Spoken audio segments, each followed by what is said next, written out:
Welcome to day 2.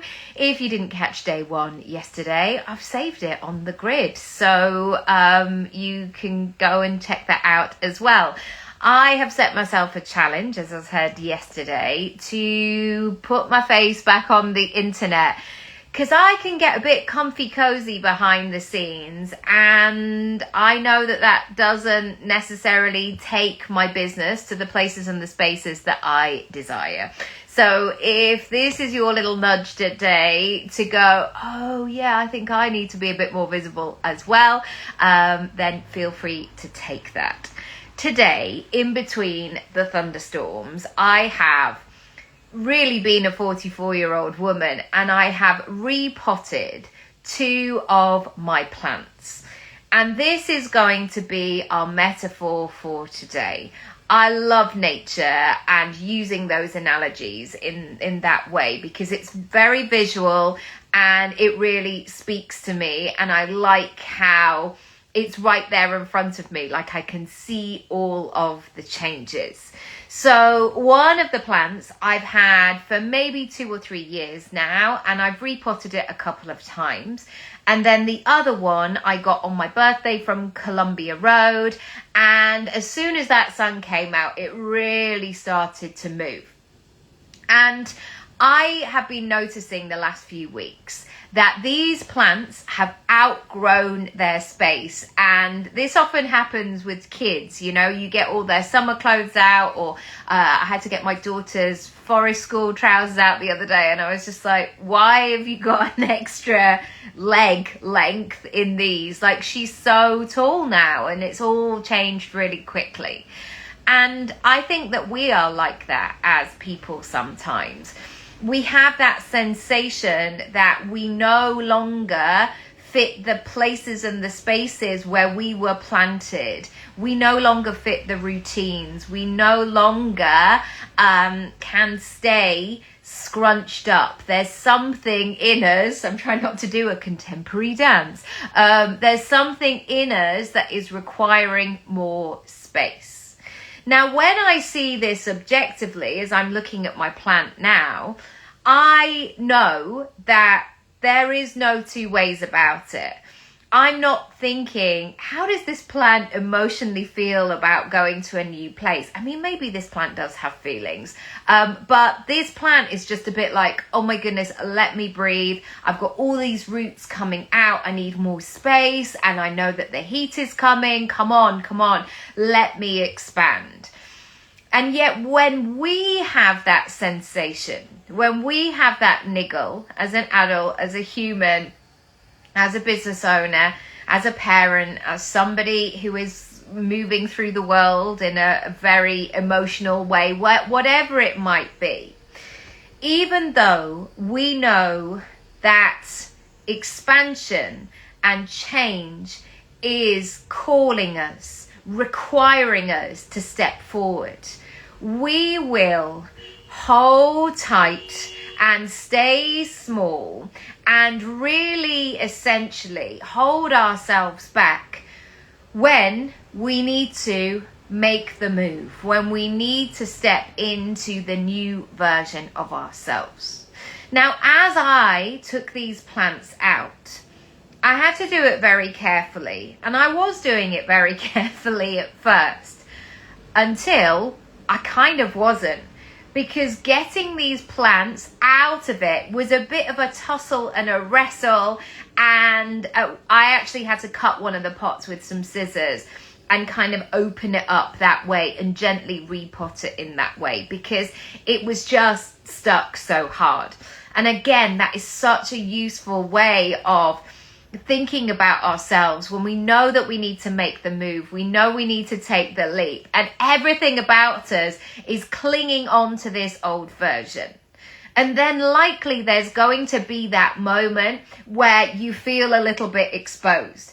There was a moment where I was holding the plant potless in my hand, and then I had to lay it down on the ground before I could create the new place for it, before I could get that soil level so it could be planted in it. And again, I don't know if my plants have feelings or thoughts, and they certainly can't talk to me, but maybe that moment is exposing. It's like a lot of trust. Like, am I going to be replanted? Is this going to work? Am I going to survive this? And most of the time, the answer is absolutely yes.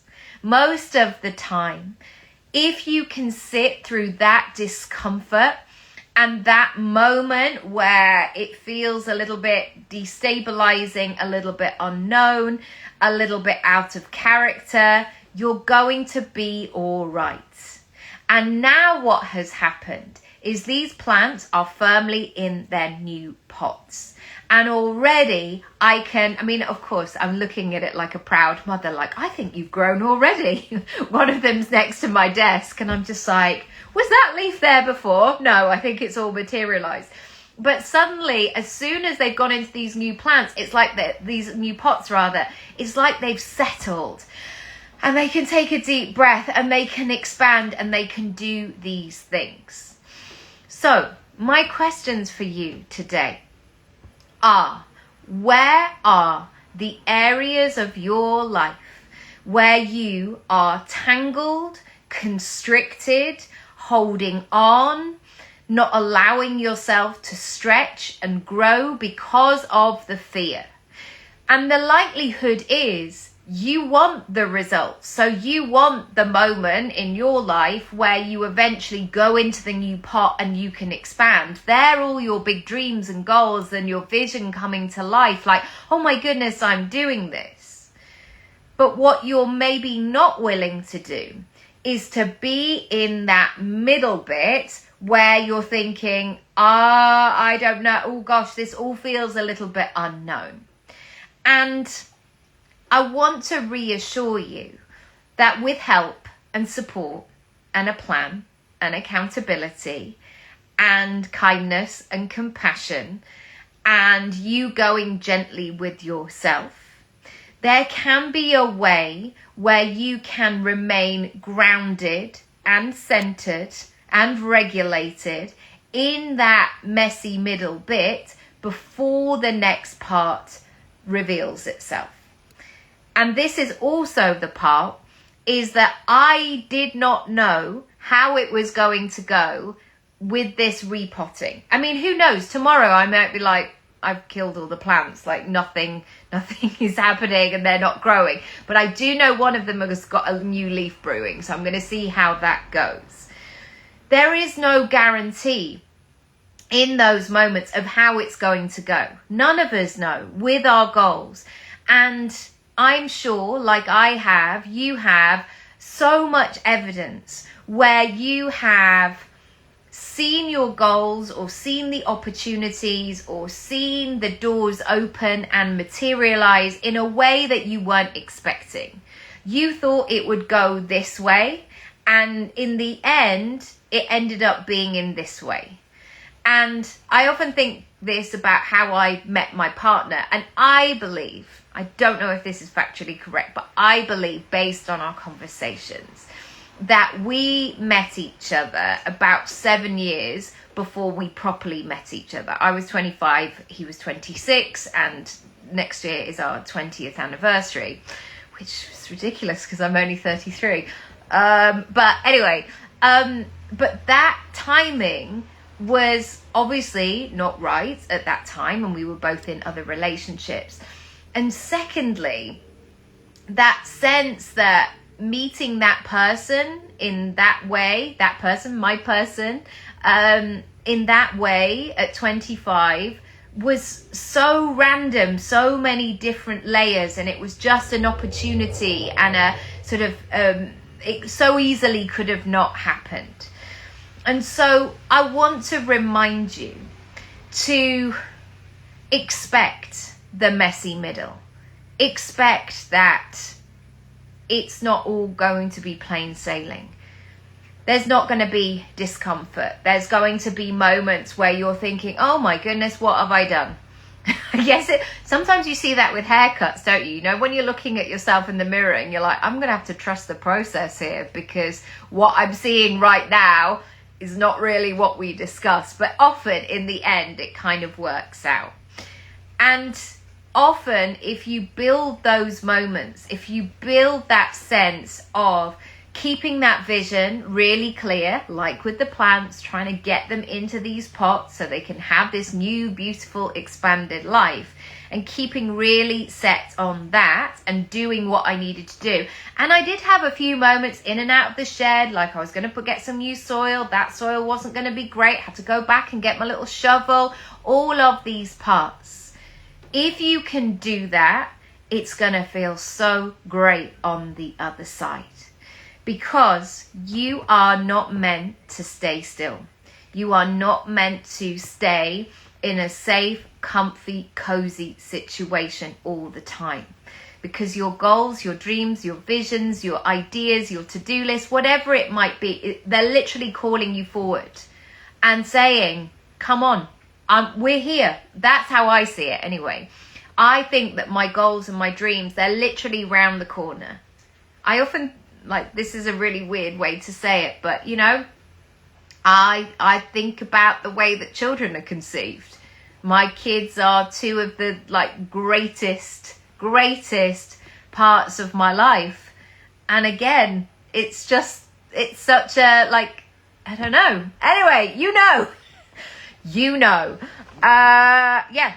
So imagine that what you want is literally round the corner. If you when you get the thing on the Uber, or that the taxi's around the corner, you are making moves. You are stepping into action. You're not relaxing. You're not sitting back. You're not just going, oh, okay, cool. Well, we'll just wait till he gets here. I mean, if you've ever had to get kids to the airport at 6:30 in the morning or something, you're running it with hen-do energy, aren't you? Come on, how many? Right, what are we doing? You're doing all of these things. I am here to support your big dreams, your ideas, your vision. So if this has made you think differently, if you've got questions, if you need support, if you need a bit of encouragement, because maybe, just maybe, you've been in that place, and I have been in this place too, so many times. Maybe you're in that place where you've got used to being tangled up. You've got used to constricting and holding back and playing small and doing what you've always done. And even though it's comfortable because it's familiar and you recognize it, you know that this is not it for you. You know there's more. And so that courage and that bravery and that inner sense of, oh, I think I can do this, needs to come out. Because once again, on the other side, imagine that version of yourself. That version of you that can breathe, that can expand, that can glow, that can shine, that can be that best version and grow new leaves and surprise everybody and sometimes become unrecognizable. It's pretty cool, hey? Pretty cool. If you would like help and support, send me a message. I've also got something really exciting coming out this week.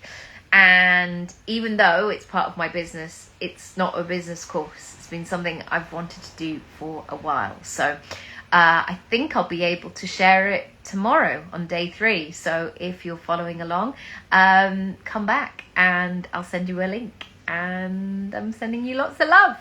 Now, go and do some big planning and some thinking, and also send me an email if you would like to book in a complimentary chat. Lots of love. Thanks for being here. Bye.